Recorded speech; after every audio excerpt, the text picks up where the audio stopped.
नमस्कार दोस्तों, मैं जेपी डांडिया आप सभी का आपके अपने YouTube channel dandiya electrical study पर एक बार फिर से स्वागत करता हूं। दोस्तों, आज के इस वीडियो में देखेंगे कि परिणामित की संरचना क्या होती है, कि ट्रांसफार्मर का निर्माण किस किस के द्वारा किया जाता है या किन भागों के द्वारा ट्रांसफार्मर का निर्माण होता है, मतलब कि कंस्ट्रक्शन ऑफ ट्रांसफार्मर की संरचना क्या होती है, संरचना के बारे में आज अध्ययन करेंगे। दोस्तों, अपना जो ट्रांसफार्मर का चैप्टर चल रहा है उसमें एक टॉपिक पिछले वीडियो में हो चुका है। आज दूसरे इस पार्ट में देखते हैं संरचना के मुख्य भाग कौन कौन से होते हैं, मतलब इनके बिना ट्रांसफार्मर का निर्माण नहीं हो सकता। और मुख्य भाग बहुत भी आएंगे, मेन पार्ट्स आएंगे, लेकिन वो क्या होते हैं, वो कुछ ट्रांसफार्मर की व्यवस्था होती है, कुछ सुरक्षा के लिए होते हैं, कुछ ट्रांसफार्मर को लोडिंग करने के लिए होते हैं, कुछ स्टेप अप के लिए होते हैं, कुछ ट्रांसफार्मर को लंबे समय तक चलाने के लिए होते हैं। मतलब वो सुविधाएं होती हैं जिनको मेन पार्ट्स बोल सकते हैं। लेकिन संरचना की जब बात की जाए तो वो मुख्य भागों की बात होती है कि इनके बिना ट्रांसफार्मर का निर्माण नहीं हो सकता। तो आज उनके बारे में जानकारी प्राप्त करते हैं। और दोस्तों, वो सभी बातें बताऊंगा आपको को कि परीक्षा में कौन कौन सी आई हैं और परीक्षा में आने की संभावना हरदम बनी रहती है।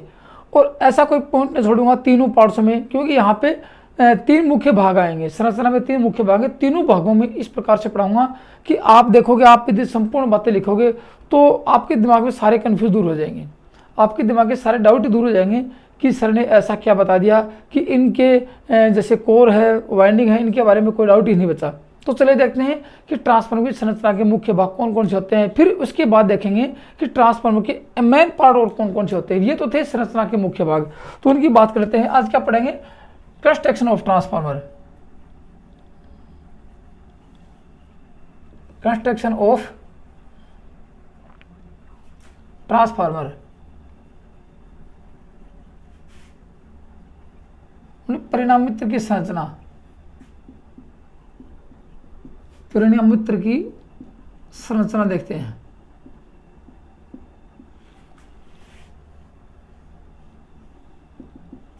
दोस्तों, टॉपिक बहुत मजेदार है, टॉपिक बहुत ही इंपॉर्टेंट है। यदि आप लास्ट एंड तक देखोगे तो आपको सब कुछ समझ में आ जाएगा। मतलब कि ट्रांसफार्मर के जो अब तक क्वेश्चन आए हैं, अब तक के जो आपके मन में जो कंफ्यूज है, आपके मन में जो डाउट है, सब दूर हो जाएंगे यदि क्वेश्चन को आप इस वीडियो को लास्ट एंड तक देखोगे। और दोस्तों, लास्ट एंड तक देख के आप नोट्स जरूर बनाना। मैं हर बार हर वीडियो में बताता हूँ कि जब तक नोट्स नहीं बनाओगे तब तक आपके दिमाग में वो सारी बातें याद नहीं रहेंगी और अपने उस मुकाम तक पहुँचने में आप बहुत मतलब आप पीछे रह सकते हो। इसलिए नोट्स, वीडियो को देखो, नोट्स बनाओ, प्रत्येक बातें पॉइंट टू पॉइंट लिखो, जैसे मैं बता रहा हूँ और जैसे मैं बोर्ड पे लिखवा रहा हूँ।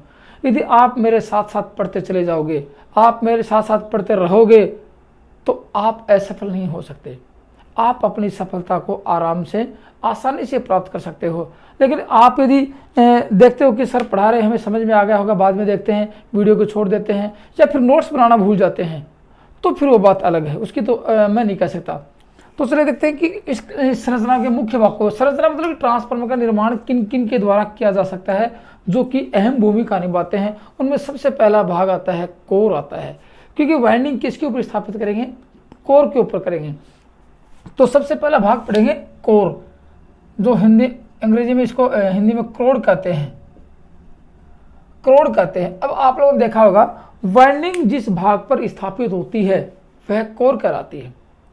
इंग्लिश में कोर कहते हैं, हिंदी में क्रोड कहते हैं। वाइंडिंग जिस भाग पर स्थापित होती है, आपने छोटे एलिमेंटर खोल के देखे होंगे या बड़े बड़े ट्रांसफार्मर देखे होंगे, जिसके ऊपर वाइंडिंग लपेटी होती है, वाइंडिंग लपेटते हैं, वो कोर होती है। आपने मशीनें भी देखी होंगी, मोटर भी देखी होंगी, जहाँ वाइंडिंग स्थापित करते हैं। स्टार्टर होता है, स्टार्टर में भी कोर होती हैं, गोल आकार की कोर होती हैं, जिनमें खांचे कटे होते हैं, जिन खांचों में वाइंडिंग स्थापित करते हैं, वो क्या है? वो कोर ही तो है। तो यहाँ भी कोर की आकृति जरूर अलग अलग हो सकती है, कोर की शेप जरूर अलग अलग हो सकती है, लेकिन मैं शेप और आकृति की मतलब उसकी बात नहीं कर रहा हूँ कि ये इनकी आकृति कैसी रहेगी, कौन सा ट्रांसफार्मर होगा। वो ट्रांसफार्मर का टाइप्स पढ़ेंगे, ट्रांसफार्मर का प्रकार पढ़ेंगे, तब आपको बताया जाएगा ये क्या होता है। लेकिन आज मैं उस कोर की संरचना के बारे में बताता हूँ कि कोर कैसे बनती है और ट्रांसफार्मर किस हिसाब से प्रयोग की जाती है। तो सबसे पहली बात आती है कि कोर किस धातु से बनाई जाती है। मैं आपको बता देता हूँ कि कोर क्या होता है। जैसे आप लोग देखोगे, मैं एक छोटा सा ट्रांसफार्मर का स्वरूप दिखाता हूँ। जैसे ये लिया आप लोगों ने, ये क्या है? ये कोर ही है।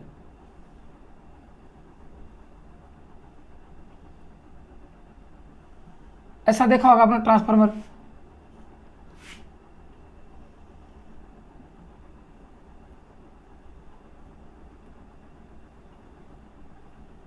ऐसा देखा होगा आप लोगों ने।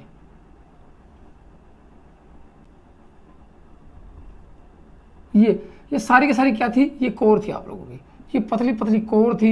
मैं आपको बताता हूँ किसकी बनी होती है, क्या काम आती है, आप लोग धीरे धीरे सब कुछ समझ में हो गया। ये देखो ये यहाँ पे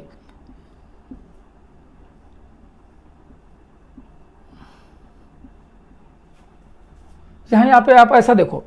अब होता क्या है, देखो इस कोर पे वाइंडिंग होती है ऐसे,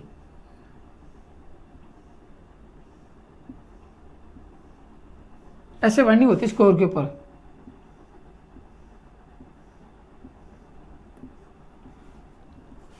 अब उस वाइंडिंग के बारे में बताऊंगा और कोर के बारे में बताऊंगा। देखो ये जो कोर है ये किसकी बनी होती है, इन कोर की बात करें।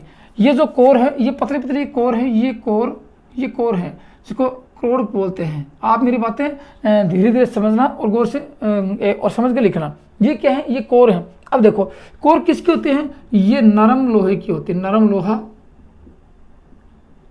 या नरम लोहे की नहीं होगी तो क्या होगा, ये सिलिकॉन स्टील से बनी होंगी। अब सिलिकॉन स्टील होता क्या, मैं आपको धीरे धीरे सारी बातें बताऊंगा। सिलिकॉन स्टील से की बनी होती हैं।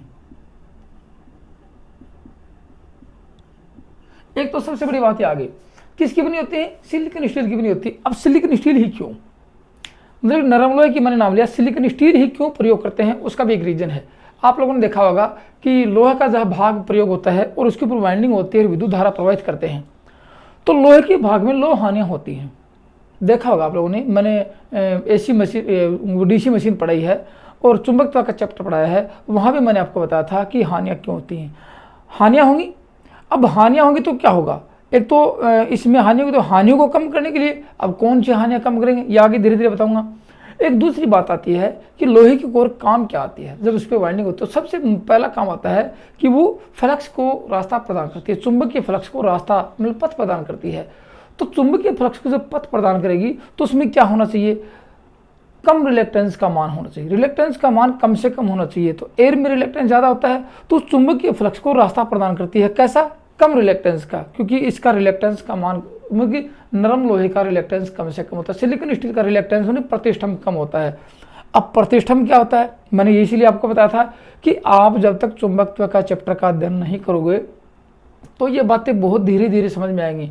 यदि आप उसका अध्ययन करते आते हो, उसका अध्ययन करके नोट्स बनाते यदि आपने बनाया है और पढ़ते आ रहे हो तो आपको बहुत जल्दी और स्पीड से समझ में आ जाएगा और आप अच्छी तरह समझ में आ जाएगा आप लोगों को। लेकिन फिर भी मैं आपको धीरे धीरे साथ साथ बताऊंगा तो धीरे धीरे समझ में आने की संभावना रह सकती है। तो ये बताते हैं आप, देखो यहाँ पे ये क्या है, ये कोर किसकी बनी होती है, सिलिकॉन स्टील की। अब सिलिकॉन स्टील की क्यों होती है, देखो ये इसकी बात की, ये क्यों होती है, ये होती है आपकी हिस्टैरिसीस हानि को कम करने के लिए। हिस्टैरिसीस हानि को कम करने के लिए किसकी प्रयोग करते हैं, सिलिकॉन स्टील की प्रयोग करते हैं। और हिस्टैरिसीस हानि क्या है, ये एक प्रकार की लौह हानि होती है। अभी बताऊंगा लौह हानि कितनी होती है, मैं अभी इसी में और इस कोर के चैप्टर में बता दूंगा आपको, मैं कोर के टॉपिक में बता दूंगा आपको मैं। एक तो ये था, दूसरा इसका मुख्य काम क्या, ये क्या करती है, देखो यहाँ से आपको बताऊं, यहाँ से आपने विद्युत धारा सप्लाई प्रदान कर दी, माने कि एसी प्रदान कर दी आप लोगों ने, यहाँ पे एसी दे दी, तो क्या होगा, इसमें चुंबकीय फ्लक्स होगा। चुंबकीय फ्लक्स कहाँ, इसका चुंबकीय फ्लक्स इसके साथ लिंक करवाएंगे तो ये यहाँ से जाएगा, यहाँ से। अब इस कोर ने क्या काम किया, इस चुंबकीय फ्लक्स को रास्ता प्रदान किया कि आप इस रास्ते से ये चुंबकीय फ्लक्स जाएगा, इसके साथ लिंक करेगा, इसमें वोल्टेज उत्पन्न करेगा। तो कैसा करेगा, लो रिलेक्टेंस का मार्ग, लो रिलेक्टेंस, रिलेक्टेंस को एस से दर्शाते हैं, लो रिलेक्टेंस देगा आपको। तो क्या लिख सकते हैं इस कोर के बारे में, दूसरा पॉइंट लिख सकते हैं कि कोर चुंबकीय फ्लक्स को कम रिलेक्टेंस का मार्ग प्रदान करती है, लो रिलेक्टेंस का मार्ग प्रदान करती है। ये भी आगे धीरे धीरे आएगा कि रिलेक्टेंस का मार्ग कम क्यों चाहिए, एक लीकेज फ्लक्स को रोकने के लिए, क्योंकि यहाँ पे अब इसको यदि आप नहीं लगाओगे तो चुंबकीय फ्लक्स कहाँ जाएगा, इधर से इधर जाएगा, तो कितना लीकेज हो गया अंदर, उस लीकेज फ्लक्स के मान को कम करने के लिए इसमें नरम लोहे या सिलिकॉन स्टील की पत्तियों की कोर प्रयोग की जाती है कि वो चुंबकीय फ्लक्स इस कोर से होता हुआ यहाँ पहुँच जाए और संपूर्ण चुंबकीय फ्लक्स काम आ जाए और यहाँ लीकेज का मान कम से कम। इसलिए लीकेज का मान कम से कम रखने के लिए ये कोर सिलिकॉन स्टील की बनाई जाती है। और लीकेज का फ्लक्स कम से कम कब होगा, जब रिलेक्टेंस का मान कम से कम होगा। तो लिख सकते हैं ये चुंबकीय फ्लक्स होगा ना, को कम रिलेक्टेंस अब रिलेक्टेंस को हिंदी में कहते हैं प्रतिष्ठम, जिसको एस से दर्शाते हैं। आप लोगों ने चुंबकत्व का चैप्टर देखा होगा, एस से दर्शाते हैं। रिलेक्टेंस का मार्ग प्रदान करती है। तो पूछा जाएगा लीकेज फ्लक्स को रोकने के लिए क्या करेंगे?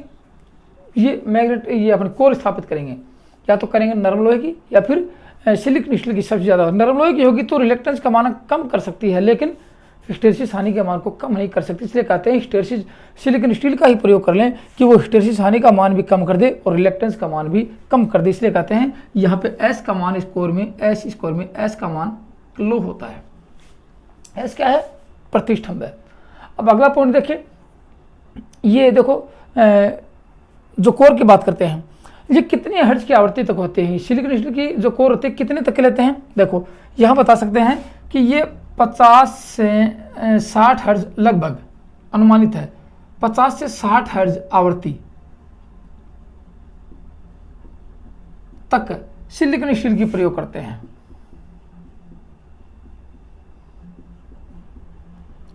सिलिकॉन स्टील की कोर प्रयोग करते हैं। अब आप कहोगे सर आगे और यदि हाई फ्रीक्वेंसी चले जाए तो यदि हाई फ्रीक्वेंसी होती है, मैं आपको फिर बताता हूँ, यदि हाई फ्रीक्वेंसी होती है, यहाँ तो नॉर्मल फ्रीक्वेंसी की बात कर रहे हैं। अपने जो ट्रांसफार्मर होते हैं अपने भारत में फ्रीक्वेंसी का मान कितना है? 50 हर्ट्ज है। 50 से 60 हर्ट्ज टॉलरेंस ले सकते हैं। लेकिन यदि आपसे पूछो कि हाई फ्रीक्वेंसी की बात की जाए तो फेराइट कोर प्रयोग की जाती है। क्या करेंगे? Ferrite core. और अति उच्च होगी, मतलब और भी ज़्यादा हाई होगी, यदि मेगा हर्ट्ज या किलो हर्ट्ज में चली जाती है तो किसका करेंगे? एयर कोर का प्रयोग किया जाता है, जो कि इलेक्ट्रॉनिक क्षेत्र में प्रयोग करते हैं। वहाँ क्या होती है? इलेक्ट्रॉनिक क्षेत्र में अति उच्च फ्रीक्वेंसी पर एयर कोर प्रयोग की जाती है, हाई फ्रीक्वेंसी पर फेराइट कोर प्रयोग की जाती है, और नॉर्मल फ्रीक्वेंसी की बात आती है तो ये अपने 50 से 60 हर्ट्ज फ्रीक्वेंसी के ऊपर सिलिकॉन स्टील की पत्तियाँ या कोर प्रयोग की जाती है। अब देखो बात ये कैसी है, देखो एक एक पत्ती है। जैसे कोर कैसे बनाएंगे? जैसे ये सिलिकॉन स्टील की कोर बनाई, दो आकार, जैसे एल आकार की है, आई की है, यू आकार है, एच आकार है, ई आकार है। ये क्या इनकी शेप है? अब मान लीजिए कि ये एल आकार की बनाई, ये एल की बना दी और ये एल की बना दी, दो एल को जोड़ दिया नट बोल्ट से। अब क्या करेंगे? एल आकार की कोर बनाई। तो कोर कैसे बनाई? एल आकार की कोर बनाई, कोर को वार्निश होगा, वार्निश से डुबोएंगे। ऐसे वार्निश से डुबोया, बाहर निकाल कर छोड़ दिया, तो क्या होगा? कोर के दोनों, कोर के चारों तरफ, कोर का जितना क्षेत्रफल है उसके चारों तरफ क्या होगा? वार्निश की परत जम जाएगी, पतली पतली। वार्निश क्या है? एक प्रकार का इंसुलेशन है। तो उस कोर के ऊपर इंसुलेशन की परत जम जाएगी। तो इसी प्रकार सभी कोर होंगे, धीरे धीरे 10, 20, 50 या 100, 150, 200 जितने भी कोर होंगे उनके ऊपर क्या लगा लेंगे? उनको वार्निश में डुबो के इंसुलेशन की परत जमा लेंगे और फिर सभी कोरों को एक साथ इकट्ठा कर दिया जाएगा। तो क्या हो गया? वो कोर लेमिनेटेड हो गई। वो करके पतली पतली पत्तियों को लेमिनेटेड करके आपस में जोड़ दिया और जोड़ के ये स्वरूप बना लिया। तो अब पूछा जाएगा कि इनको लेमिनेटेड करने का मुख्य उद्देश्य क्या रहा? एक तो आपसे ये पूछा जाएगा कि कोर को लेमिनेटेड क्यों किया जाता है। दूसरा मुख्य उद्देश्य आता है कोर को कितना मोटा रखेंगे, कोर की मोटाई क्या रखी जाती है, जो कि हर बार परीक्षा में क्वेश्चन छपा ही होता है। आप किसी भी प्रकार के पेपर को उठा के देखोगे तो कोर की मोटाई अवश्य पूछी जाएगी। सिलिकॉन क्यों प्रयोग करते हैं अवश्य पूछा जाता है, और उसके बाद पूछा कि इसको लेमिनेटेड क्यों करते हैं ये भी अवश्य पूछा जाता है। ट्रांसफार्मर के बारे में देखा जाएगा, मशीन के बारे में देखा जाएगा, तो कोर के बारे में एक क्वेश्चन आता ही है। तो अब वो जानकारी प्राप्त करते हैं कि इन कोर की मोटाई, ये मोटाई बात कर रहे हैं, ये मोटाई। तो सबसे पहले बात करेंगे इस मोटाई की, बात करेंगे कोर की मोटाई या कोर की मोटाई कितनी हर्ट्ज फ्रीक्वेंसी? 50 से 60 हर्ट्ज फ्रीक्वेंसी की बात कर रहा हूं मैं। इस हर्ट्ज फ्रीक्वेंसी पर कोर की मोटाई क्या होगी? 0.35 mm से 0.5 mm तक होती है। दोस्तों मेरी बातें सारी लिख लेना, मैं बता रहा हूँ वो लिख लेना, मैंने बोर्ड पर लिखा है वो लिखना, और नोट्स अवश्य बनाना। और दोस्तों वीडियो पसंद आ रहा है तो लाइक ज़रूर कर दो और अपने दोस्तों में शेयर कर दो। और जो दोस्त पहली बार वीडियो देख रहे हैं वो इसी प्रकार कंप्लीट इलेक्ट्रिशियन थ्योरी का अध्ययन करने के लिए और उसका मतलब कि नियमित पैटर्न के आधार पर अध्ययन करने के लिए डांडिया इलेक्ट्रिकल स्टडी चैनल को सब्सक्राइब जरूर कर लो, ताकि भविष्य में नियरेस्ट जो भी एग्जाम आएगी उसमें आप अच्छे अंक प्राप्त करके अपनी सफलता को प्राप्त कर सकते हो। तो ये तो थी इनकी मोटाई। देखो अब आप पूछा जाए कि कोर को लेमिनेटेड क्यों किया? देखो ये लेमिनेशन है, 1 कोर, 2 कोर, 3 कोर। अब इन पत्तियों की मोटाई जैसे ये कोर लिया आप लोगों ने, ये कोर लिया आप लोगों ने, अब क्या करेंगे, इस कोर के ऊपर जैसे गोल कोर ले ली या एल आकार की ले ली या एच आकार की कोर ले ली, जो भी है, ये आई आकार की कोर ले ली, इसको वार्निश में डुबोएंगे और एक एक पत्तियां इकट्ठी कर करके फिर आपस में इसका स्वरूप मोटा करेंगे। सारी पत्तियां इकट्ठी कर लेंगे जितनी कोर है, और इतनी मोटी स्वरूप नट बोल्ट और टाइट के द्वारा, नट बोल्ट से और रिविट से टाइट कर लेंगे। अब टाइट करने का तजुर्बा भी आपको बताऊंगा मैं कि टाइट नहीं होगा तो क्या होगा, एयर गैप रह जाएगा तो क्या होगा, वो बताऊंगा आप लोगों को आगे समझ में। तो कोर की मोटाई कितनी रखेंगे, 0.35 mm से 0.5 mm तक 50 से 60 फ्रीक्वेंसी तक रखी जाती है। अब देखो बात आती है, काफी बार प्रश्न आता है कि हिस्टेरिसिस हानि को कम करने के लिए सिलिकॉन की प्रयोग की। तो सिलिकॉन क्या है, सिलिकॉन ये नरम लोहा, देखो नरम लोहे से ही सिलिकॉन बनाई जाती है। मैं अभी आपको वो स्वरूप पे लिखाता हूँ कि सिलिकॉन कैसे बनाई जाती है। तो क्या लिखेंगे, लोहे में, किसमें, नरम लोहे में, इसमें मिलाएंगे। ये लोहा माना कि 100% लोहा है, 100% लोहा है। अब इसमें से 4% लोहा काट देंगे। तो क्या करेंगे, जैसे 1 किलो का इसका भार है, जो भी है एक भार है, तो इसमें 4% लोहा काट देंगे। तो क्या लिखेंगे, 3.8% से, याद रखना। एग्जैक्ट मान भी बता रहा हूँ आपको मैं, ये एग्जैक्ट मान बता रहा हूँ मैं, फिर आपके सामने औसत में पूछा जाएगा वो भी बताऊंगा। तो क्या लिखेंगे, 3.8% से 4.5% तक, किसमें, नरम लोहे में 3.8% से 4.5% तक सिलिकॉन धातु मिलाई जाती है। सिलिकॉन की मात्रा मिलाई जाती है। अब ये तो था एग्जैक्ट मान। औसत से पूछा जाए तो ये औसत में कभी कभार आता है कितनी मिलाई जाती है, तो आपके सामने ये नाम नहीं आता है। औसत से 4% मिलाई जाती है।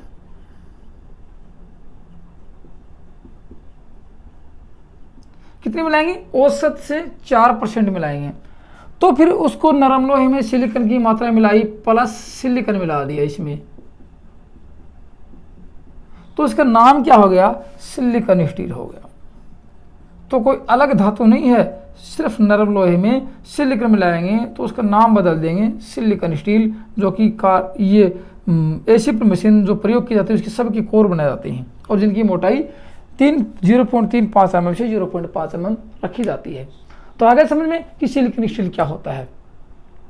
अब देखो आगे की बात करें, इन कोर को पतली पर लेमिनेटेड की, लेमिनेटेड क्या था, लेमिनेटेशन किससे करेंगे, वार्निश और डुबो कर लेंगे या किसी इंसुलेशन अचालक की रखेंगे। इसकी मोटाई जो इंसुलेशन होता है वो बहुत ही बिल्कुल कम परत में हो, कि यहाँ तक हो 0.35 mm से ये इसके अंडर ही हो, कि उसका मान भी इतना हो कि 0.35 mm से 5 mm तक हो, कि पत्तियाँ और इंसुलेशन की मोटाई इतनी होनी चाहिए।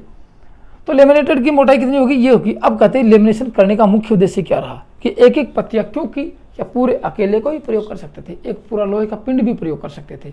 तो अकेला लोहा पिंड प्रयोग क्यों नहीं किया गया और उसको लेमिनेटेड करके पतली पतली पत्तियों को प्रयोग क्यों किया गया। इसलिए ये आता है लास्ट में कि भंवर धारा हानि के मान को कम करने के लिए। किसको मान को कम करेंगे, भंवर धारा हानि, क्या लिखेंगे,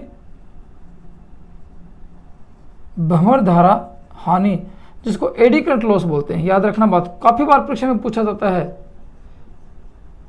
एडी करंट लॉस। और दोस्तों ये बात आप कहोगे sir eddy current loss, hysteresis loss क्या होते हैं, ये मैं आपको अब भी पढ़ाऊंगा, कि जब ट्रांसफार्मर लॉस पढ़ेंगे तब पढ़ाऊंगा। लेकिन आप इसका डीपली और अध्ययन करना चाहो तो मेरे चुंबकत्व के चैप्टर में जाके देखोगे तो एडी करंट लॉस और हिस्टेरिसिस लॉस और अर्थात लो हानि को इतनी मस्त तरीके से पढ़ाया है कि आप एक बार देख लोगे तो भूलने वाले नहीं होगे। आपके दिमाग में बातें हर रोज आएंगी कि सर ने ये बताया था, रोज आएंगी, आप भूलने की आपके मन में ऐसी गुंजाइश नहीं होगी कि आप भूल जाओगे यदि आप उसको एक बार देख के लिख लेते हो तो। फिर भी यदि आपके दिमाग में नहीं है तो जब इस एडी करंट लॉस को मैं ट्रांसफार्मर में पढ़ाऊंगा तब फिर आपको दोबारा रिवीजन करवा दूंगा, कोई बात नहीं है। तब तक आप यहाँ देखो कि इसको भंवर धारा हानि के मान को कम करने के लिए, कम करने के लिए पतली पतली लेमिनेटेड पत्तियां प्रयोग की जाती हैं। पत्तियां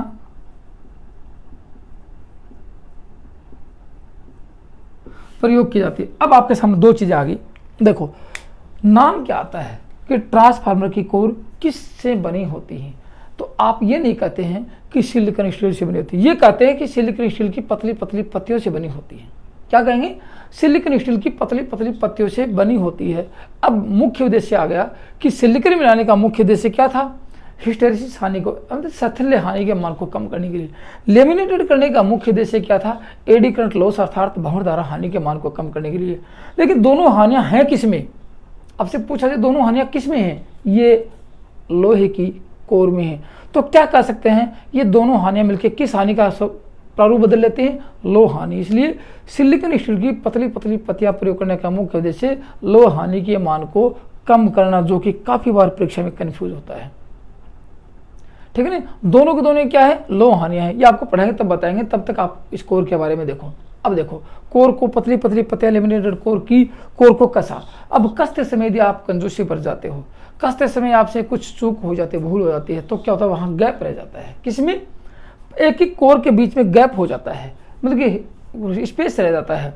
अब गैप रहा, कोर को आपस में कसते समय बीच में यदि खाली स्थान रह जाता है तो कोर का रिएक्टेंस का मान बढ़ जाता है। क्या लिखेंगे? कोर में रिएक्टेंस का मान बढ़ जाता है।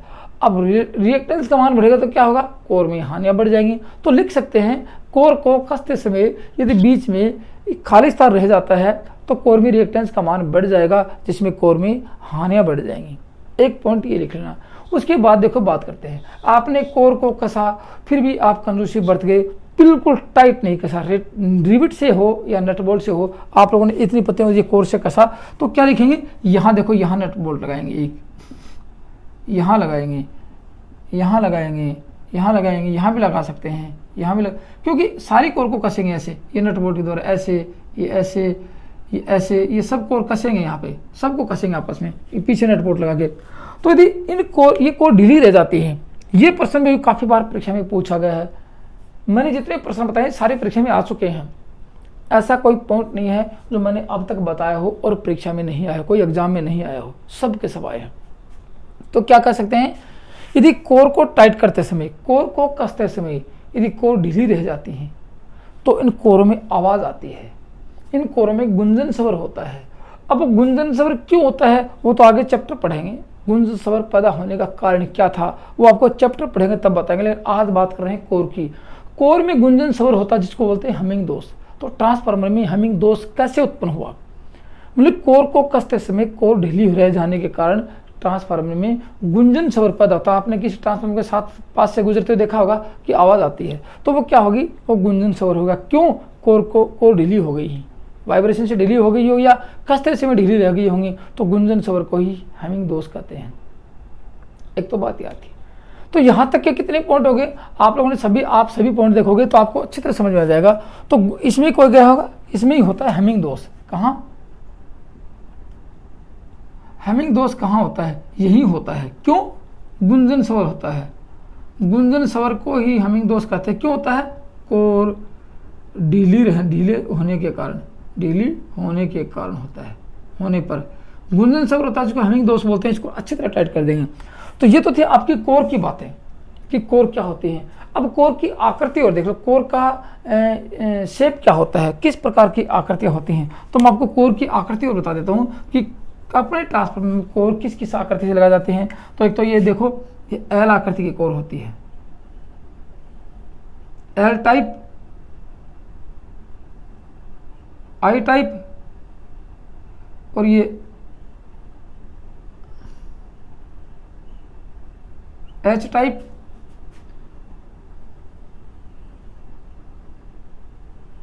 यू टाइप और ये लास्ट में आते हैं ई टाइप। इस प्रकार की इस आकृतियां की कोर आपको मिलेंगे। आप किसी छोटे ट्रांसफार्मर को, छोटे एलिमेंट को खोल के देखना, वहाँ सारी आकृतियाँ आपको मिल जाएंगी। ये कैसे हैं? ये आपकी आकृतियाँ हैं। अब देखो, ट्रांसफार्मर में कोर का मुख्य उद्देश्य क्या हुआ वो तो सारी बातें बाद में थी। मुख्य उद्देश्य ये हुआ, नोट लगाने वाली बात आ गई कि ट्रांसफार्मर की वाइंडिंग कोर पर ही स्थापित की जाती है, बाकी नहीं होती है। तो कोर का मुख्य उद्देश्य क्या है? ट्रांसफार्मर वाइंडिंग को सहारा प्रदान करना, परिणाम मित्र वाइंडिंग को सहारा प्रदान करना कोर का मुख्य उद्देश्य है। बाद में सारी प्रक्रिया मैंने आपको लिखाई है। तो ये तो थे दोस्तों मुख्य पार्ट में से ट्रांसफार्मर की संरचना का मुख्य भाग कोर होता है। अब लिखेंगे, अब देखेंगे वाइंडिंग क्या होती है, कुंडल क्या होती है, और कुंडल में से भी प्रश्न अवश्य पूछे जाते हैं। आपको वो कुंडल बताऊंगा कि आप लोगों ने देखा होगा कि इस प्रकार की कुंडलें हमने देखी नहीं, इस प्रकार की वाइंडिंग हमने स्थापित की नहीं, वो भी देखेंगे। अब देखें,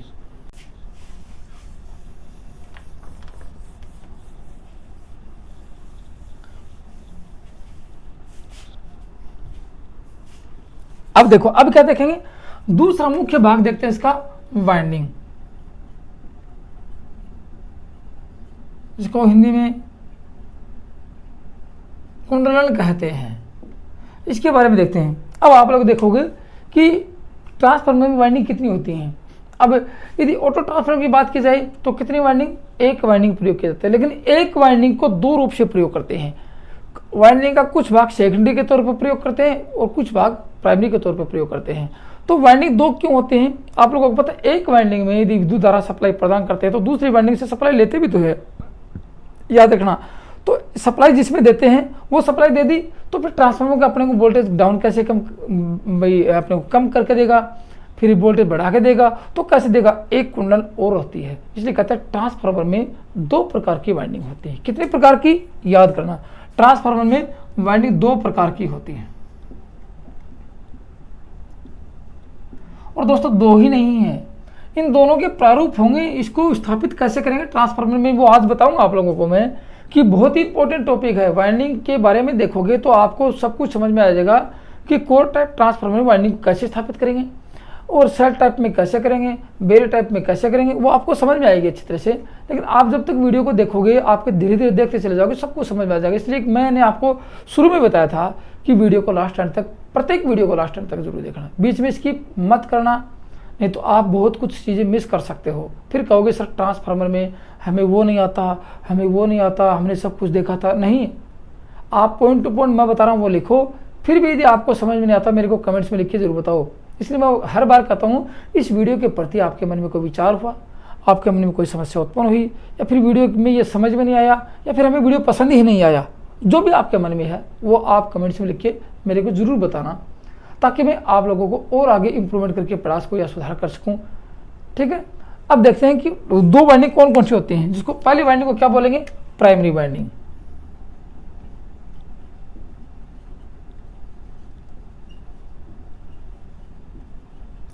प्राइमरी वाइंडिंग जिसको कहते हैं प्राथमिक कुंडल।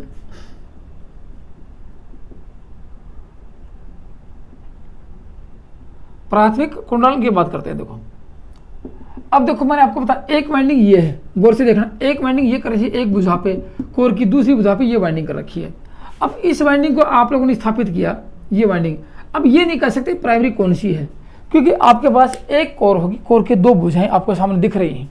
भुजा तो तीन भी होंगी, लेकिन कोर दो होंगी, ये अपनी वाइंडिंग दो होंगी। तो ये कह सकते एक वाइंडिंग को तो सप्लाई से संयोजित करेंगे और दूसरी वाइंडिंग से सप्लाई लेंगे, या फिर उसको लोड से संयोजित करेंगे। तो वाइंडिंग होगी दो। तो अब इसमें कौन सी प्राथमिक है, कौन सी सेकेंडरी है, वाइंडिंग दो होगी, कौन सी प्राथमिक वाइंडिंग है, कौन सी मतलब कि द्वितीयक वाइंडिंग है, ये नहीं बता सकते। इसलिए इस ट्रांसफार्मर की सबसे बड़ी विशेषता होती है, जिस वाइंडिंग को आप मेन सप्लाई से संयोजित कर देते हैं, सप्लाई से संयोजित कर देते हैं, वह प्राइमरी हो जाती है। याद रखना बात, जिस वाइंडिंग को, जैसे वाइंडिंग दो हैं, यहाँ आप लोगों ने इस वाइंडिंग पर लोड लगाया और यहाँ एसी सप्लाई से आप संयोजित कर दिया, एसी दे दिया आप लोगों ने, सप्लाई दे दी आप लोगों ने। यहाँ क्या है, सप्लाई है, आपूर्ति है, मेन सप्लाई दे दी आप लोगों ने।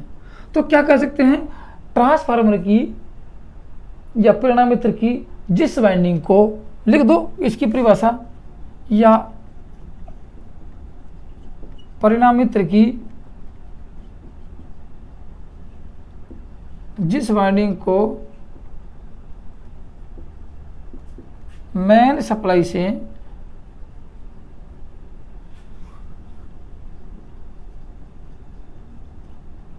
संयोजित कर दिया जाता है,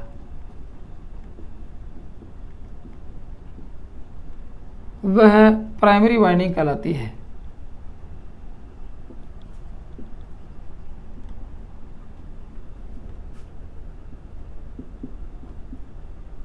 अब चाहे आप इसको करो और चाहे इसको करो, जिसको भी, इसको कहते हैं प्राइमरी वाइंडिंग, प्राइमरी वाइंडिंग होगी, और जिसको लोड से संयोजित करेंगे वो क्या होगी, ये सेकेंडरी वाइंडिंग हो जाएगी। अब देखो एक चीज़ और आती है जो कि काफ़ी बार कंफ्यूज कर देती है, और होता भी कंफ्यूज है। मैंने आपसे पूछूंगा क्वेश्चन तो आपको भी कंफ्यूज हो जाएगा, ये वाइंडिंग LT है कि HT है। पूछा जाए प्राइमरी वाइंडिंग LT है या HT है, अब आप लोग सोचोगे क्या लिखें, आंसर क्या लिखें इसका। इसलिए मैंने आपको बताया ये एक कंफ्यूज करने वाला क्वेश्चन, बहुत से क्वेश्चन ऐसे आएंगे कि कंफ्यूज हो सकते हैं। लेकिन LT HT होते क्या है, लो टेंशन और हाई टेंशन। जिस वाइंडिंग में वोल्टेज अधिक होगा वह हाई टेंशन, और जिस वाइंडिंग में वोल्टेज का मान कम होगा वो लो टेंशन।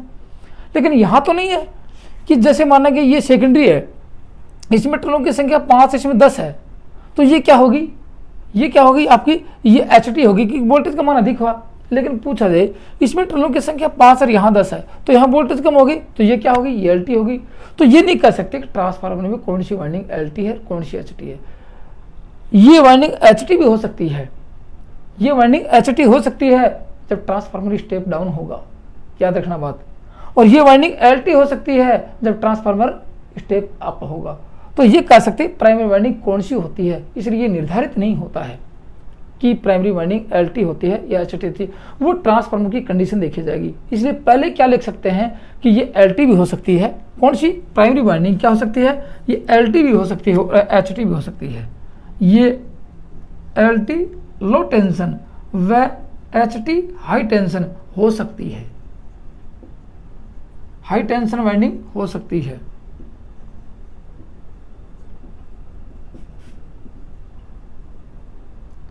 अब LT HT क्या होती है, आगे इसका वर्गीकरण आएगा तब बताएंगे कि LT इसको क्यों कहा और HT इसी HT क्यों। रेफरेंस के तौर पे बताता हूँ कि जिस वाइंडिंग में वोल्टेज का मान हाई होता है वह HT होती है, और जिस वाइंडिंग में वोल्टेज का मान कम होता है वह LT होती है। आगे भी इसका वर्गीकरण आएगा।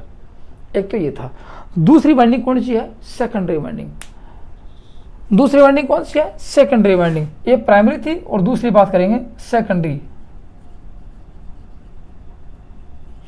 सेकेंडरी वाइंडिंग इसको हिंदी में कहते हैं द्वितीय कुंडल।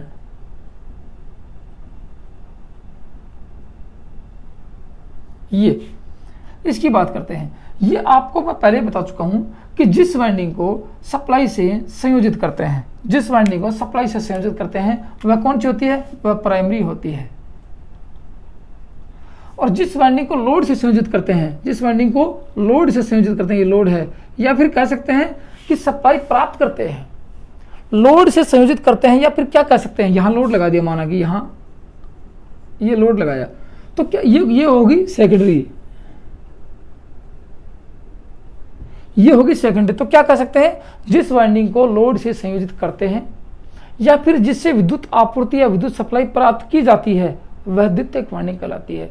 तो उसके परिभाषा क्या लिख सकते हैं कि परिणाम मित्र की, लिख लो, परिणाम मित्र की जिस वाइंडिंग को लोड से संयोजित, यहां लिखेंगे लोड से संयोजित किया जाता है या सप्लाई प्राप्त की जाती है वह सेकेंडरी वाइंडिंग कहलाती है, वह द्वितीयक कुंडल कहलाती है। तो क्या बता सकते हो कि सेकेंडरी वाइंडिंग LT होती है या HT। वही समस्या फिर यहाँ पे आ गई कि सेकेंडरी वाइंडिंग, यहाँ मैंने आपको बताया इसमें यदि टर्नों की संख्या अधिक होगी तो वह HT बन जाएगी, क्योंकि इसमें वोल्टेज का मान अधिक हो जाएगा तो क्या हो जाएगा, ये HT बन जाएगी, और वोल्टेज का मान कम हो जाएगा तो क्या होगा, ये LT बन जाएगी। तो अब ये निर्धारित नहीं है, ये तो ट्रांसफार्मर की कंडीशन के अनुसार ही बताई जाएगी कि इस ट्रांसफार्मर में प्राइमरी वाइंडिंग LT है और इस ट्रांसफार्मर में प्राइमरी वाइंडिंग HT है या सेकेंडरी वाइंडिंग HT हो, तो ट्रांसफार्मर की कंडीशन होगी तब बताएंगे। लेकिन अब यहाँ क्या कह सकते हैं कि ये LT भी हो सकती है और HT भी हो सकती है। तो यहाँ भी इसके बारे में लिख दो, ये वाइंडिंग, इसकी परिभाषा लिख दी, ये वाइंडिंग LT व HT हो सकती है। और LT HT के बारे में बता दिया कि ये हाई टेंशन और ये लो टेंशन होती है। निम्न तनाव, ये निम्न तनाव और ये उच्च तनाव, हिंदी में निम्न तनाव और उच्च तनाव वाली हो सकती हैं। ये अभी तक कोई निर्धारित नहीं है, वो ट्रांसफार्मर को देखते हुए बता सकते हैं ये कैसी वाइंडिंग हो सकती है। आगे समझ में। अब ये तो थी बात, अब इस वाइंडिंग को कहाँ स्थापित करेंगे, वाइंडिंग आप लोगों ने बना दी और कहाँ स्थापित करेंगे, ये कोर पे स्थापित करेंगे, जो सबसे पहले बता दिया आपको। ये क्या कर रहे हैं, ये पढ़ रहे हैं ट्रांसफार्मर की संरचना की, इनके बिना ट्रांसफार्मर नहीं बन सकता, इनके बिना ट्रांसफार्मर का निर्माण नहीं हो सकता। अब कहोगे सर कंजर्वेटर टैंक, अरे कंजर्वेटर टैंक होता है वो उसकी सुविधा होती है, उसकी कुछ क्षमता के आधार पर कुछ उसमें सुविधा की जाती हैं जो कि ट्रांसफार्मर आसानी से चल सके। कहते सर ब्रीदर भी होता है, लेकिन वो कुछ अलग पार्ट होते हैं कि उनके बिना काम चल सकता है, लेकिन जो आज बता रहा हूँ मैं इनके बिना काम चलने वाला नहीं है। अब आपसे पूछा जाए वाइंडिंग किसकी बनी होती है, देखो बात, वाइंडिंग किसकी बनी होती है तो आपको पता है सुपर एनामेल कॉपर वायर की बनी होती है। नोट लगा के फिर एक बात और लिख लो, वाइंडिंग सुपर एनामेल कॉपर तार से बनी होती है। लेकिन आजकल क्या आ गई, सुपर एनामेल एल्यूमिनियम तार आ गया है। सुपर एनामेल एल्यूमिनियम तार आ गया है जो कि बहुत ही सस्ता होता है, लेकिन कॉपर से तो बेटर नहीं होता है, इसलिए कॉपर वाइंडिंग सबसे बेस्ट होती है। इसलिए क्या कर सकते हैं, वाइंडिंग किसकी बनी होती है, सुपर एनामेल कॉपर वायर से बनी होती है। अब सुपर एनामेल क्या है, एनामेल क्या है, उस तार के ऊपर पॉलिश है, उस तार के ऊपर क्या है, एक पॉलिश की परत चढ़ा रखी है, इंसुलेशन परत चढ़ा रखी है। कौन से पे, कॉपर वायर पर इंसुलेशन की परत चढ़ा रखी है। आप इस वाइंडिंग वायर को खोल के देखोगे तो आपको समझ में आएगा।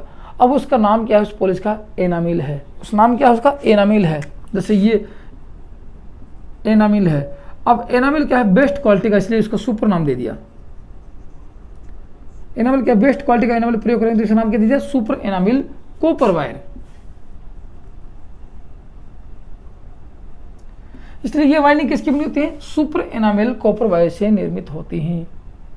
आगे समझ में, ये तो थी वाइंडिंग, कौन सी, दो वाइंडिंग आपको बताई, लेकिन आपको मैंने ये नहीं बताई कि इस वाइंडिंग को स्थापित करने के आधार पर स्थापित करेंगे, कहाँ करेंगे, कोर के ऊपर स्थापित करेंगे। कौन सी वाइंडिंग को, प्राइमरी और सेकेंडरी को कोर के ऊपर स्थापित करेंगे। तो स्थापित करने के आधार पर ये वाइंडिंग दो प्रकार की हो जाती है। आपको अभी बताऊंगा मैं आपको, इस वाइंडिंग को प्राइमरी वाइंडिंग और सेकेंडरी वाइंडिंग आप लोगों ने देखी कौन कौन से होते हैं। इन वाइंडिंग को ट्रांसफार्मर में कोर पर स्थापित करने के आधार पर ये वाइंडिंग दो प्रकार की होती हैं। अब कोर पर वाइंडिंग दो प्रकार, ये कह सकते हैं कि कोर पर वाइंडिंग दो प्रकार से स्थापित कर सकते हैं, या फिर ये कह सकते हैं कि वाइंडिंग स्थापित करने के आधार पर वाइंडिंग दो प्रकार की होती है। तो ये कर लिख लो कि कोर पर वाइंडिंग दो प्रकार से स्थापित की जाती है। कोर पर वाइंडिंग दो प्रकार से स्थापित की जाती है, मैं उसके बारे में बताता हूँ आपको। ये थोड़ा मिटा देता हूँ, एक टॉपिक और बच गया अपन लास्ट में, दो हो गई, दो बच गई आपकी। अब मैं आपको बताता हूँ कि कौन कौन से वो दो प्रकार से स्थापित कर सकते हैं। तो यहाँ लिख सकते हैं, यहाँ क्या लिख सकते हैं कि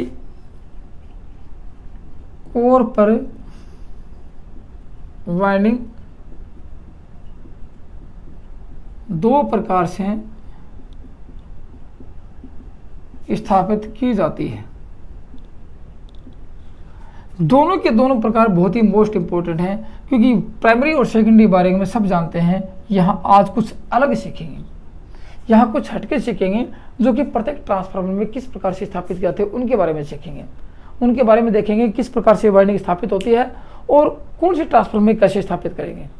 देखो पहले क्या देखेंगे कि किस प्रकार से स्थापित करेंगे। मैं आपको डायग्राम समेत समझाऊंगा कि स्थापित करने का तरीका क्या रहेगा और उसका नाम क्या रहेगा, जो कि परीक्षा में काफ़ी बार पूछे जा चुके हैं और हमेशा इसके ऊपर एक प्रश्न आने की संभावना रहती है कि कोर टाइप ट्रांसफार्मर वाइंडिंग को कैसे स्थापित करोगे, या कोर टाइप ट्रांसफार्मर वाइंडिंग करने के स्थापित करने के आधार पर वाइंडिंग कितने, वाइंडिंग का प्रकार कौन सा है, काफ़ी बार पूछा गया है। तो आज उनके बारे में और फिर जानकारी प्राप्त करेंगे। देखो इसको पहली वाइंडिंग क्या कहेंगे, जो पहली बार स्थापित करते हैं दो प्रकार से करेंगे। तो पहला प्रकार क्या होगा, कंसेंट्रिक वाइंडिंग, कंसेंट्रिक वाइंडिंग या सिलेंड्रिकल वाइंडिंग।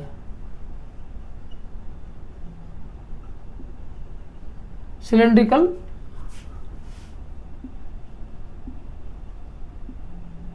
वाइंडिंग ये हो सकता है, कंसेंट्रिक वाइंडिंग या सिलेंड्रिकल वाइंडिंग, जिसको हिंदी में क्या कहेंगे, बेलनाकार वाइंडिंग।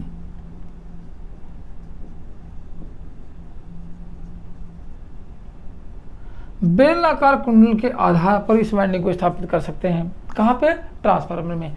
अब मैं आपको बताता हूँ कि बेलनाकार रूप से इसको कैसे स्थापित कर सकते हैं या किस प्रकार के ट्रांसफार्मर में स्थापित होती है। एक छोटा डायग्राम दिखाता हूँ आपको मैं, जैसे मैं एक कोर दिखाता हूँ आप लोगों को, फिर समझना आप लोग अच्छी तरह समझ में। ये कोर दिखा देता हूँ मैं, ये मैंने पूरा स्वरूप दिखाई, हाँ ये कोर दिखा देता आपको मैं।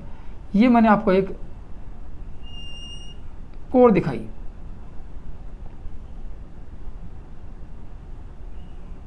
ये क्या है, ये कोर दिखा दी। अब कोर पर वाइंडिंग कैसे करेंगे, सबसे पहले वाइंडिंग करने का तजुर्बा देखो आप लोग कैसे स्थापित करोगे। सबसे पहले कोर के ऊपर क्या लगाएंगे, इंसुलेशन लगाएंगे। ये माना कि कोर पे लगा दिया इंसुलेशन,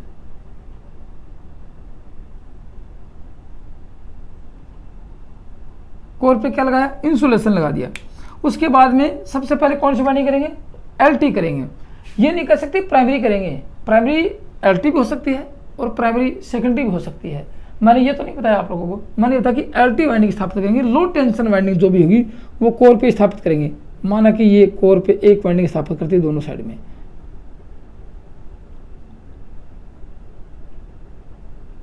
ये कर दी।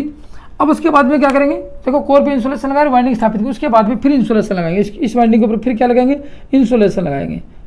प्रेस फान टुकड़ा है, कागज का टुकड़ा, वो लगा देंगे, ये लगाया, ये वाइंडिंग लगाई, ये आपको इंसुलेशन लगाया। फिर क्या करेंगे, एक वाइंडिंग और स्थापित करेंगे यहाँ पे, उसके पीछे यहाँ क्या करेंगे, यहाँ करेंगे HT,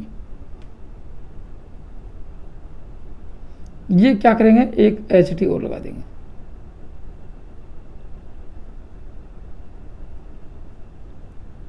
तो ये क्या है, ये इंसुलेशन है, ये क्या है, ये HT है, ये क्या है, ये LT है। उसी प्रकार इस दिशा में स्थापित करेंगे, सेम टू सेम यही करेंगे। आप लोग समझ जाओगे कि कैसे स्थापित होती है और किस प्रकार के ट्रांसफार्मर में होती है। आप धीरे धीरे समझना मेरी बात को। ये सबसे पहले क्या लगाएंगे, यहाँ लगाया इंसुलेशन, यहाँ क्या लगाएंगे, इंसुलेशन लगाएंगे, किसके ऊपर, कोर के ऊपर लगाएंगे कि ट्रांसफार्मर शॉर्ट हो जाते तो आप कोर से आपको झटका नहीं लगे। ये कोर से आपको लगाया, फिर लगाएंगे इसके ऊपर एक वाइंडिंग, ये कौन सी लगाएंगे, आप लोगों को पहले बताया था कि LT लगाएंगे। यहाँ कौन सी वाइंडिंग लगाएंगे, LT लगाएंगे। तो सबसे पहले कोर पे LT वाइंडिंग स्थापित कर दी, ये लगाई आप लोगों ने LT। उसके बाद में क्या लगाएंगे, फिर इस वाइंडिंग के ऊपर इंसुलेशन लगाएंगे, ये वाइंडिंग पे इंसुलेशन लगाया, वाइंडिंग पे इंसुलेशन लगा दिया, ये इंसुलेशन लगाया। फिर उसके ऊपर कौन सी वाइंडिंग स्थापित करेंगे, फिर एक वाइंडिंग और करेंगे। ये वाइंडिंग आपकी आ गई, एक वाइंडिंग और आ गई, ये वाइंडिंग दूसरी आ गई, माना कि एक वाइंडिंग और आ गई, ये वाइंडिंग आ गई। अब बताओ ये कौन सी है, ये तो आप लोगों की क्या थी, ये कोर है आप लोगों की, ये कोर है, ठीक है ना। और ये क्या है, ये आप लोगों की LT है, सॉरी HT है, HT है। और ये क्या है, ये LT है। तो पूछा जाएगा ये कौन सा स्वरूप है, बेलनाकार है। मैं इसके बारे में बताता हूँ, ये बेलनाकार वाइंडिंग है, बेलनाकार कुंडलन है। अब इसके बारे में बताता हूँ कैसे। देखो सबसे पहले आपके पास कोर होंगी, कोर की दो भुजाएं होंगी, सुनना मेरी बात, कोर की दो भुजाएं होंगी। अब ये आती है कि कोर की भुजा पर कौन सी वाइंडिंग स्थापित की जाती है, प्राथमिक व द्वितीयक दोनों कुंडलन स्थापित होते हैं। तो कोर की प्रत्येक भुजा पर क्या लिखेंगे, कोर की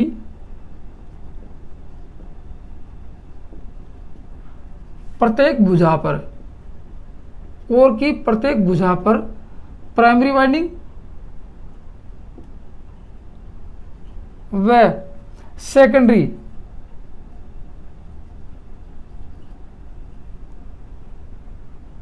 वाइंडिंग दोनों स्थापित की जाती हैं, दोनों स्थापित की जाती हैं। एक तो ये याद रखना बात, दोनों स्थापित किए जाएंगे कोर की प्रत्येक भुजा पर। ये देखो, अब मान लीजिए कि यहाँ प्राइमरी LT है तो यहाँ लिख देंगे प्राइमरी, यदि प्राइमरी HT है तो यहाँ लिख देंगे LT।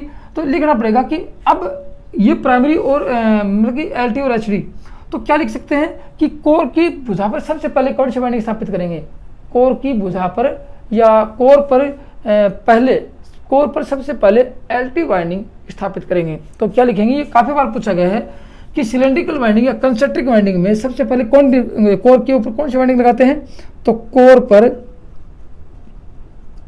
सबसे पहले LT वाइंडिंग लगाते हैं, LT, उसके ऊपर तथा उसके ऊपर HT वाइंडिंग स्थापित की जाती है, HT वाइंडिंग स्थापित की जाती है। ये याद रखना, स्थापित की बहुत काफ़ी बार पूछा गया है। दोनों दिशा में ये होगा, इस दिशा में भी ये रहेगा, इस दिशा में भी ये रहेगा। तो क्या लिख सकते हैं, ये दोनों क्या हैं, ये दोनों LT, ये प्राइमरी व सेकेंडरी दोनों वाइंडिंग हैं। कौन कौन सी, दोनों दिशा में प्राइमरी व सेकेंडरी दोनों हो सकती हैं। तो अब इसकी बातें देखो, कोर की प्रत्येक भुजा पर दोनों वाइंडिंग प्राइमरी और सेकेंडरी दोनों स्थापित की जाएंगी।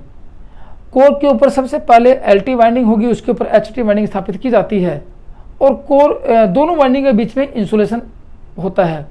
अब ये आ गई कि ये कौन सा ट्रांसफार्मर हो गया, इस प्रकार का ट्रांसफार्मर कौन सा होता है, इसलिए लिख सकते हैं, नोट लगाने वाली बात आ गई। ये वाइंडिंग, कौन सी वाइंडिंग, ये जिस वाइंडिंग की बात कर रहे हैं, ये वाइंडिंग कोर टाइप ट्रांसफार्मर में की जाती है। कोर टाइप ट्रांसफार्मर में स्थापित की जाती है। काफी बार पूछा गया है, कोर टाइप ट्रांसफार्मर में किस प्रकार की वाइंडिंग स्थापित की जाती है, कंसेंट्रिक या सिलेंड्रिकल, या फिर हिंदी में बेलनाकार, या फिर सैंडविच पाई जाएगी आपके सामने। दूसरी कौन सी आएगी, सैंडविच आएगी। अब उस सैंडविच के बारे में और नाम लिख लेते हैं। यहाँ तक कि यदि आपको कोई समस्या है, यहाँ तक का आपको कोई कंफ्यूज है, तो कमेंट्स में जरूर लिखिए। और दोस्तों मेरे हिसाब से 99% मुझे आशा है कि आप लोगों को वीडियो पसंद आ रहा है और अच्छी तरह समझ में आ रहा है, और आप नोट्स भी बना रहे होंगे। ठीक है, अब आपको दूसरा प्रकार दिखाता हूं जिसको कहते हैं सैंडविच वाइंडिंग। क्या कहेंगे, सैंडविच वाइंडिंग कहेंगे। अब देखते जाना, धीरे धीरे सारी बातें आपको सचित्र बताऊंगा, हम आपको सचित्र वर्गीकरण करवाऊंगा आप लोगों को मैं। यहाँ लिखेंगे सैंडविच वाइंडिंग की बात करते हैं, ज़्यादा मिटाएंगे नहीं। दूसरी वाइंडिंग कौन सी आएगी, मैं यही नाम लिख देता हूँ, सैंडविच वाइंडिंग।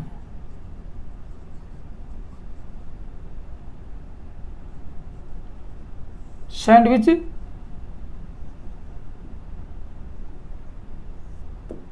ये, अब आप सैंडविच के बारे में जानते हो, सैंडविच क्या है, सैंडविच के बारे में आप सोचना और फिर देखना। मैं डायग्राम बना के दिखाऊंगा, फिर आप देखना कि सैंडविच वास्तव में यदि नहीं जानते हो तो देखना उसका आराम से।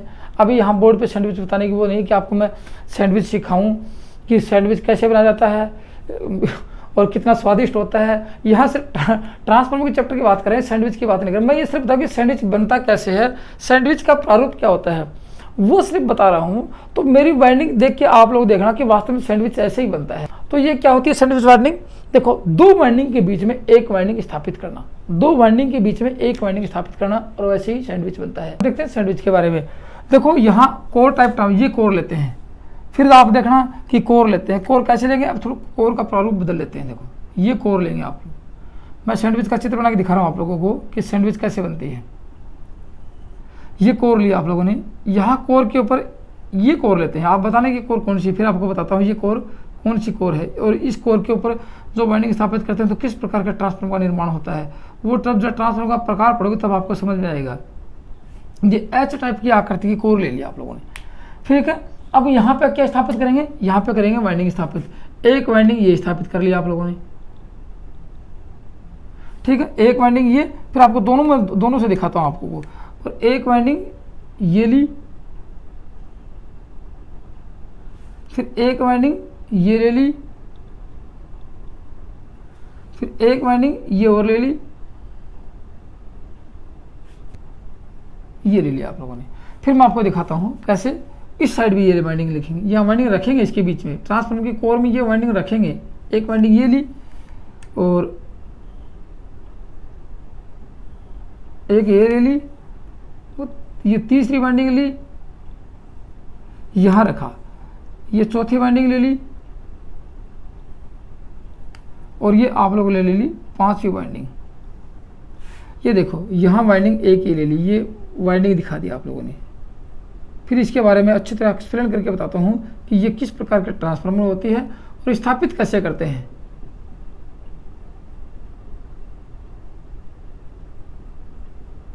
ये देखो यहाँ एक वाइंडिंग ये थी और एक वाइंडिंग ये थी आप लोगों की।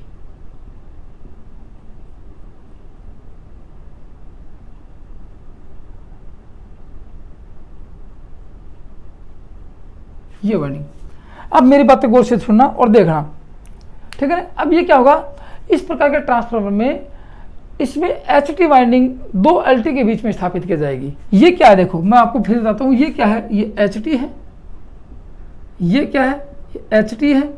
इधर क्या है, एचटी वाइंडिंग है। ये प्राइमरी हो सकती है, सेकेंडरी हो सकती है, वो कोई बड़ी बात नहीं है। ये क्या है, एचटी है। प्राइमरी सेकेंडरी कब होती है, वो ट्रांसफार्मर का स्वरूप पढ़ेंगे तब आपको समझ में आएगा। ये क्या है, ये एलटी है, ये एलटी है, ये एलटी है, और ये भी एलटी है।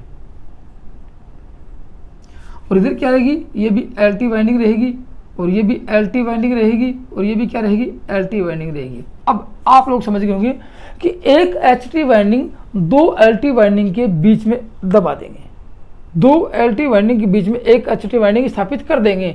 तो क्या कर सकते हैं, यहाँ ट्रांसफार्मर के बीच में ये दो, ये ट्रांसफार्मर के बीच में दो LT के बीच में एक HT वाइंडिंग स्थापित की जाती है। कौन से में? सैंडविच में। तो क्या लिखेंगे यहाँ, 2 LT के बीच में, 2 LT के बीच में एक HT वाइंडिंग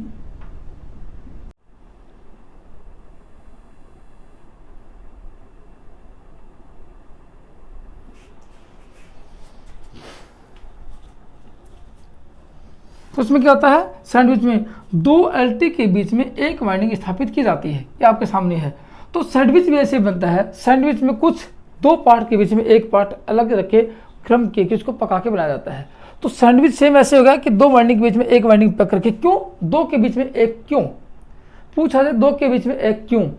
HT वाइंडिंग में फ्लक्स का मान अधिक होता है। HT वाइंडिंग में फ्लक्स का मान अधिक होता है तो दोनों तरफ जाएगा और LT के साथ संपर्क करके वोल्टेज का निर्माण करेगा और वो लीकेज होने की संभावना कम से कम हो जाएगी।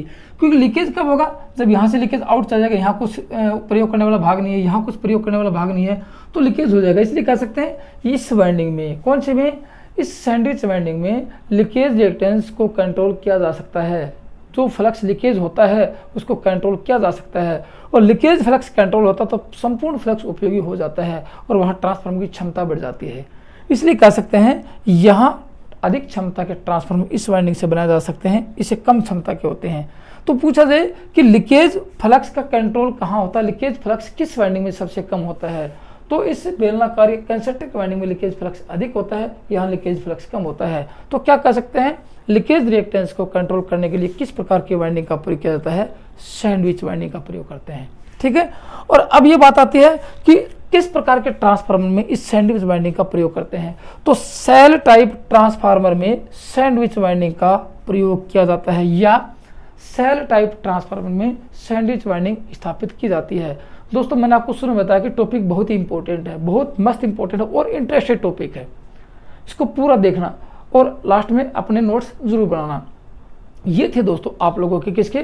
ट्रांसफार्मर की संरचना के मुख्य भाग, जो 3 भाग पढ़ाए हैं। आगे मेन पार्ट्स और आएंगे, वो अगले वीडियो में देखेंगे। एक छोटा पार्ट्स और बच गया, इसको कवर, जैसे छोटा एलिमेंट उसके लोहे का कवर लगाते हैं। किसका बनता है? लोहे का कवर होता है, जिसको बोलते हैं बॉक्स। एक बॉक्स की आवश्यकता और होती है इसको। इसके एक भाग में एक पार्ट्स और होता है, इसको कहते हैं बॉक्स। इसको ढक देते हैं चारों तरफ से, लोहे के कवर से ढक देते हैं ट्रांसफार्मर का निर्माण करके, उसको कहते हैं बॉक्स या कवर। ट्रांसफार्मर को धूल, मिट्टी, धूप आदि से बचाने के लिए बॉक्स या कवर का प्रयोग किया जाता है। ये कहाँ तक प्रयोग कर सकते हैं बॉक्स या कवर? ये 20 kVA क्षमता तक के ट्रांसफार्मर में बॉक्स या कवर प्रयोग कर सकते हैं। ये जरूरी कि 20 तक प्रयोग करेंगे, किया जा सकता है। 20 kVA क्षमता तक बॉक्स या कवर का प्रयोग किया जा सकता है, जो ट्रांसफार्मर की सुरक्षा करता है। आगे तो टैंक आ जाते हैं, बड़े बड़े टैंक होंगे जो सुरक्षा करेंगे, जो अधिक क्षमता के ट्रांसफार्मर MVA तक, KVA तक ट्रांसफार्मर होंगे, वहाँ तक प्रयोग करते हैं, वो आगे की बात है। लेकिन यहाँ 20 kVA क्षमता तक किसका प्रयोग कर सकते हैं? ट्रांसफार्मर की सुरक्षा के लिए बॉक्स या कवर का प्रयोग कर सकते हैं, जो एक कास्ट आयरन का बना होता है। ये था दोस्तों आप लोगों का आज ट्रांसफार्मर की संरचना के मुख्य भाग और ट्रांसफार्मर की संरचना किस प्रकार होती है। दोस्तों वीडियो पसंद आया तो लाइक करना और इस वीडियो के प्रति अपने मन में जो विचार व्यक्त हुए वो कमेंट्स में जरूर लिख के बताना। तो दोस्तों आज की वीडियो में इतना ही था। थैंक यू, धन्यवाद।